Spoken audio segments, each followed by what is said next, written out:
Hello বন্ধুরা, এই যে আমার নাতনি সারাদিন দুষ্টমি করেই যাবে।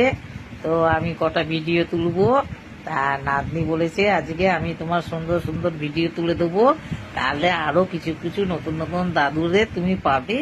এই দাদুরা আবার তোমাকে বিয়ের প্রস্তাব দেবে, তাহলে আমরা অনেক অনেক মিষ্টি খেতে পারবো দি ঠাকুমা। কারণ ঠিক আছে, তাহলে তুই আমার সঙ্গে আয়, এসে তুই বল যে হ্যালো, আর কোন দাদুরা আছে, ঠাকুমার কাছে চলে আসো, ঠাকুমা তোমাদেরকে দেখতে চায়। যদি ঠাকুমার পছন্দ হয় তাহলে ঠাকুমা বিয়ের প্রস্তাব দেবে, তাহলে আরো কিছু মালা বেশি কিনে আনতে হবে। কই রে, কিছু বল, চুপ করে আছিস কেন? এই তো আমাকে বললি, আমি তোমার সঙ্গে সঙ্গে বলবো, তা বল কিছু। চুপচাপ থাকলে কি হয়? ভয় পাচ্ছিস কেন? ভয় পাওয়ার কিচ্ছু নাই, তুই বলে যা, বল কিছু। এ মা, এ কি ওরম করলে হয় নাকি? ওরম করলে লোকে বলবে এ পাগল আছে, ঠাকুমাও পাগল, তার নাতনি